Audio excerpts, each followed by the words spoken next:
Bonsoir à tous, très heureuse de vous retrouver en ce premier week-end du mois de novembre. Un large volet de ce journal sera consacré à l'actualité sportive.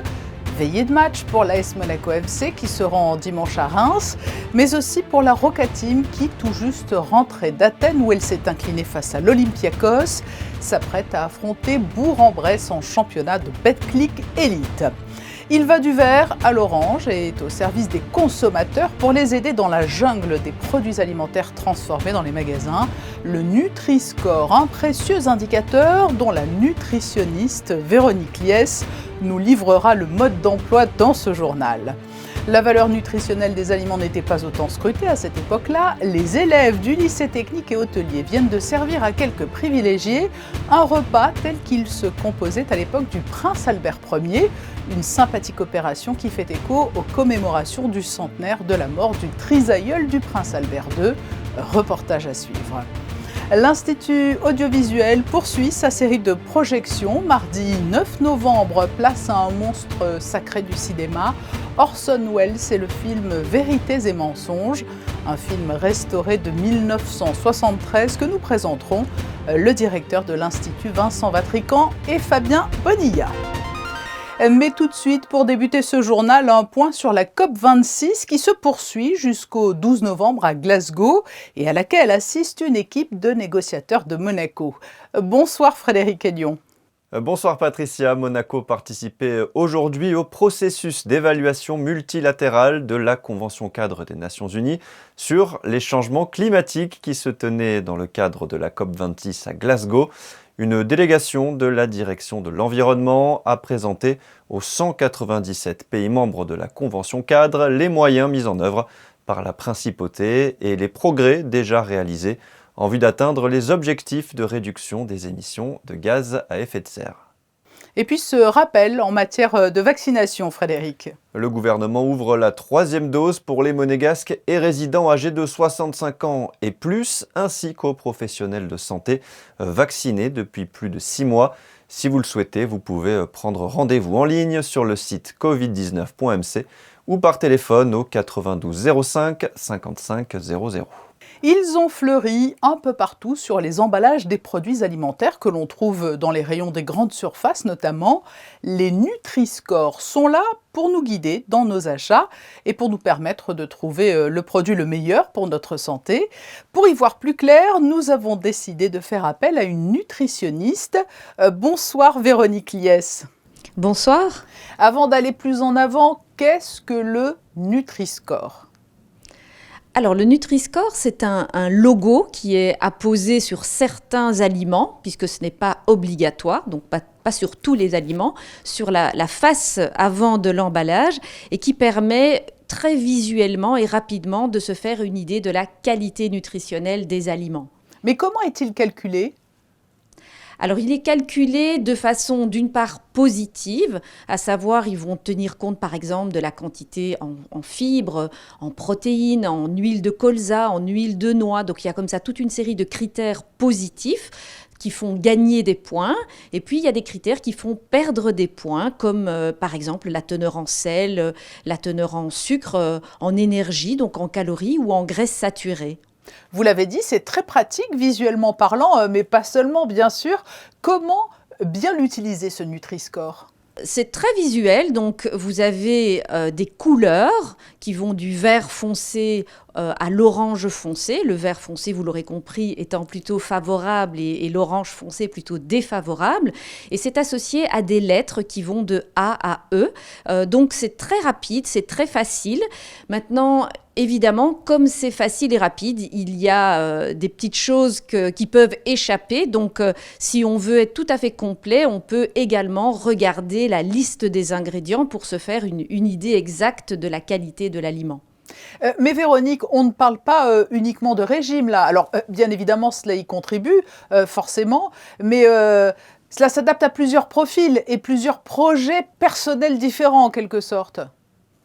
Oui, c'est vrai. Alors, bien entendu, par principe, une huile est riche en graisse, donc on va évidemment retrouver des scores qui ne sont pas toujours très favorables.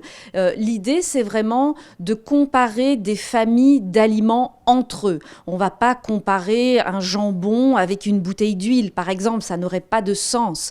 Donc c'est vraiment un score qu'il faut utiliser pour comparer les familles d'aliments. Donc par exemple, si vous souhaitez acheter des céréales petit déjeuner, eh bien vous allez pouvoir comparer toutes les céréales et plutôt porter votre choix sur une lettre A bien verte.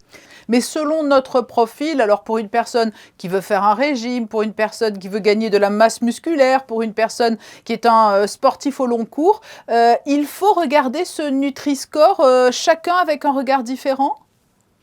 Je ne dirais pas ça parce que, comme je l'ai dit, le but c'est d'aller vite, c'est d'être simple.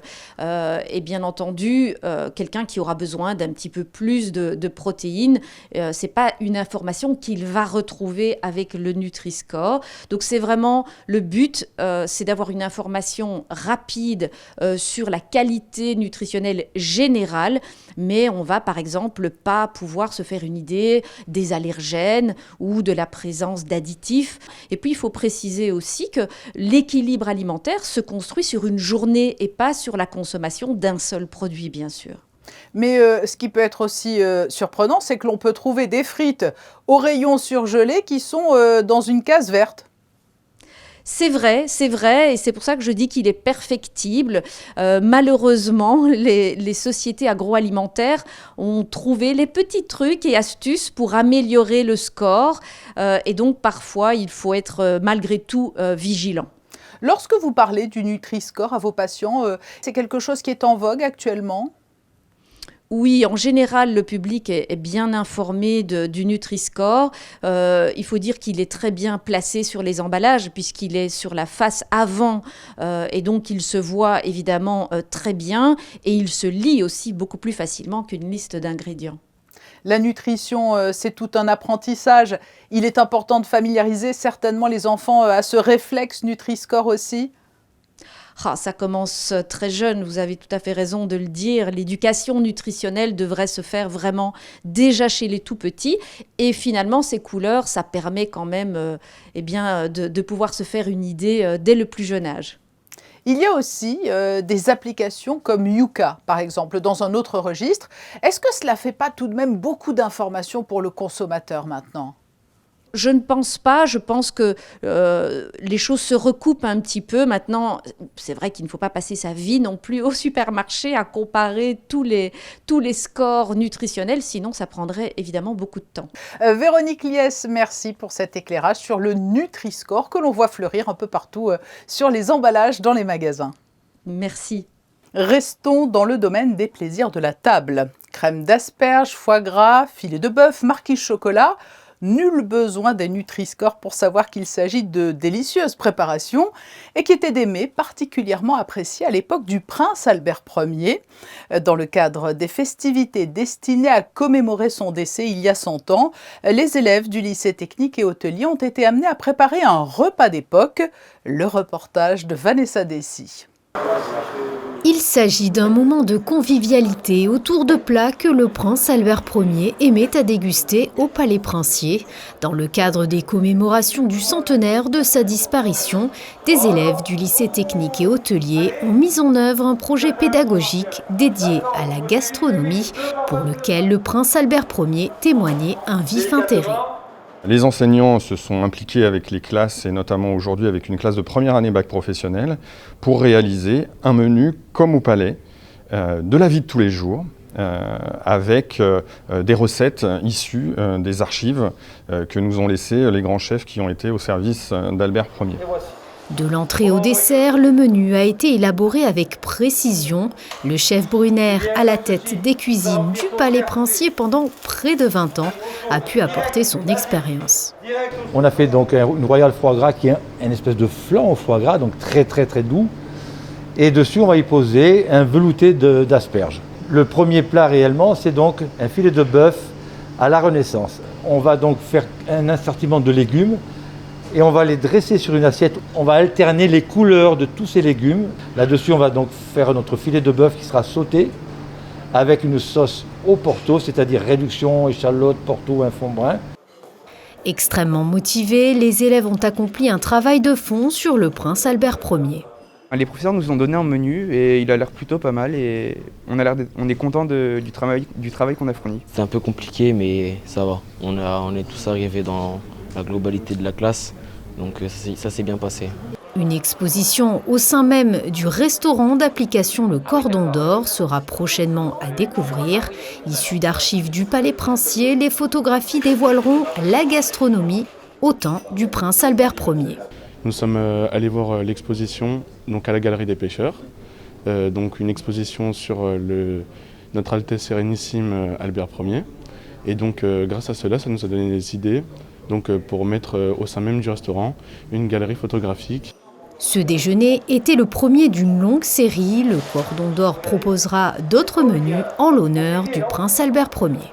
Et le prochain événement qui s'inscrit dans le cadre des commémorations Albert Ier, eh bien ce sera un happy hour musical proposé par le quatuor Monoïkos le 10 novembre à l'auditorium Régnier 3 à 18h30. Ouvrons une page sportive avec tout d'abord le match qui opposait hier soir la Roca Team à l'Olympiakos Le Pirée. Une soirée à vite oubliée. Les basketteurs monégasques se sont inclinés 86-65.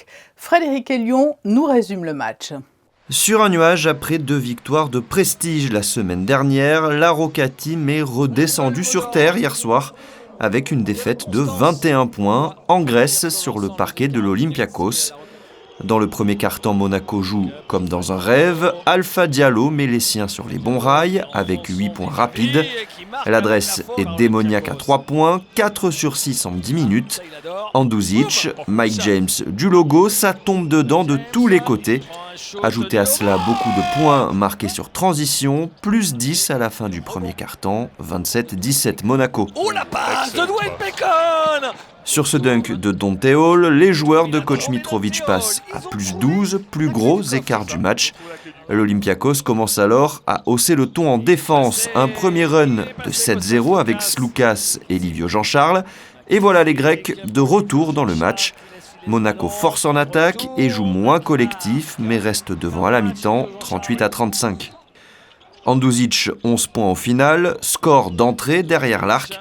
Mais le match commence à tourner, l'Olympiakos passe devant pour la première fois du match grâce à un Tyler Dorsey bouillant en deuxième mi-temps. Athènes passe un 16-2 et commence à prendre ses distances, 51-43. Ouattara dans son spot à 3 points, éteint un peu l'incendie. Rob Gray met dedans à 3 points avec la faute. En 2 actions, Monaco relance tout et recolle à -3 avant de prendre un 31-13 en 12 minutes. Livio Jean-Charles, 18 points à 7 sur 9 au tir, fait mal à l'intérieur. Tyler Dorsey, 18 points, fait lui des ravages en périphérie. La Roca Team est submergée dans le dernier quart-temps avec cette séquence qui résume tout. Un premier tir raté à 3 points, rebond offensif, nouvelle tentative, encore une deuxième chance.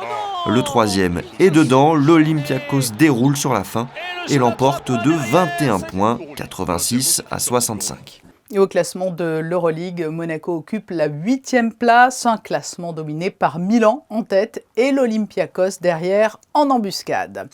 Parlons encore sport collectif avec du football à présent. Frédéric, veillée d'armes pour l'ASM-FC avant d'aller affronter Reims dimanche après-midi lors de la 13e journée de Ligue 1.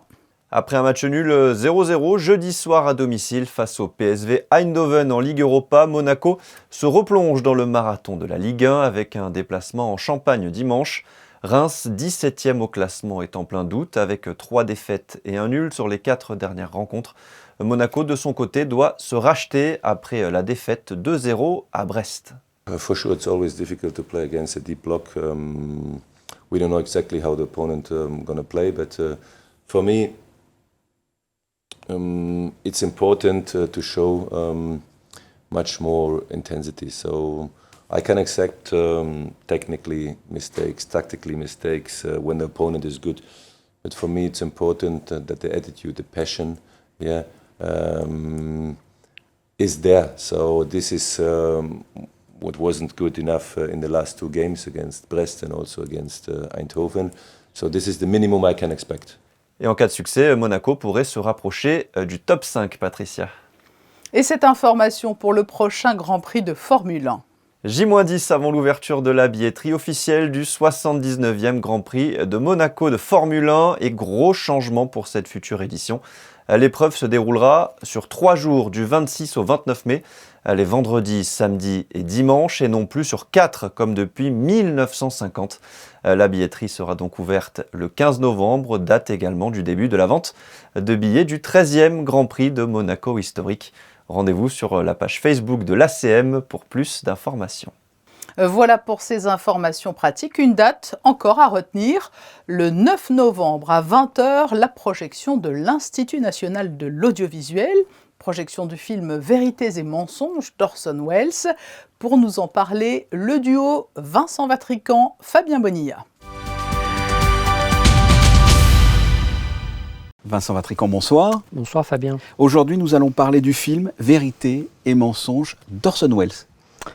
C'est un film d'Orson Welles que j'aime beaucoup, qui constitue son grand retour au cinéma. Il n'a pas tourné depuis Falstaff, donc plus de 15 ans. Il a tourné des petites choses pour la télévision. C'est une époque où il a beaucoup de projets qui n'aboutissent pas. Enfin, il en a un. Qui est bien particulier puisque c'est un vrai faux documentaire. Point de départ, un documentaire que François Reichenbach, qui est un grand documentariste français, veut lui consacrer. Et très vite, Orson Welles détourne le documentaire de départ en disant à François Reichenbach « Tout ce que tu as tourné, tes rushs, tu me les donnes, et moi je vais faire un documentaire qui va justement essayer de montrer, de faire dire à ces images le vrai ou le faux autour de personnalités qui ont gravité dans le milieu artistique. » Et qui sont des imposteurs. Et qui sont des imposteurs, notamment un qui s'appelle Elmire de Haury. Mais est-ce vraiment son nom ? Qui est un vrai faussaire qui aurait réussi à imiter des toiles de grands maîtres en se vantant, face caméra, de les avoir vendues à des grands musées. Et partant de là, Orson Welles essaye de montrer ou de démontrer en quoi le cinéma peut essayer de faire dire la vérité alors même que par définition, le cinéma, c'est l'art du mensonge. Mais vous avez dit en introduction que c'était un vrai faux documentaire. C'est un vrai ou un faux documentaire ? Parce que ce sont des personnages existants. Tout à fait. C'est là que le film est vertigineux. C'est que qu'est-ce que Welles a véritablement tourné comme image, puisque Welles est souvent face caméra, donc probablement Reichenbach, mais rien ne permet de l'attester. Les images ont-elles été tournées dans la continuité ? Voilà, ça soulève un certain nombre de questions et c'est aussi un grand film de cinéma dans la mesure où le cinéma est un art du montage. Et là, c'est sans doute un des films où l'art du montage chez Welles s'exprime de manière exceptionnelle. Allez voir Vérité et mensonges d'Orson Welles. Merci Vincent Vatrican. Merci Fabien. His profession, it's true, is painting fakes. Among all fakers, Elmire is number 2. That man's name was Clifford Irving. The important distinction to make when you're talking about the genuine quality of a painting is not so much whether it's a real painting or a fake. It's whether it's a good fake or a bad fake. Vérités et mensonges donc d'Orson Welles le 9 novembre à 20h au Théâtre des Variétés. Les prévisions météo enfin pour la journée de dimanche, Frédéric. La journée sera coupée en deux, Patricia, avec une matinée ensoleillée. Une bonne nouvelle pour les coureurs du cross du Larvoto. Puis l'après-midi, le temps se couvrira avec un risque d'averse pour toute la deuxième partie de journée. Les températures seront comprises entre 11 et 19 degrés dimanche 7 novembre. Nous fêterons les Carines. Et oui, la trêve météo a été de courte durée puisque le temps va commencer à se dégrader dès demain, mais elle a donné lieu, vous allez le voir avec les photos de fin de journal, à une véritable petite journée d'été en plein automne aujourd'hui. Les rayons du soleil ont été particulièrement appréciés, comme a pu le constater le photographe Stéphane Nana. Je vous retrouverai demain à 20h pour le best-of de la semaine. D'ici là, passez une très belle soirée.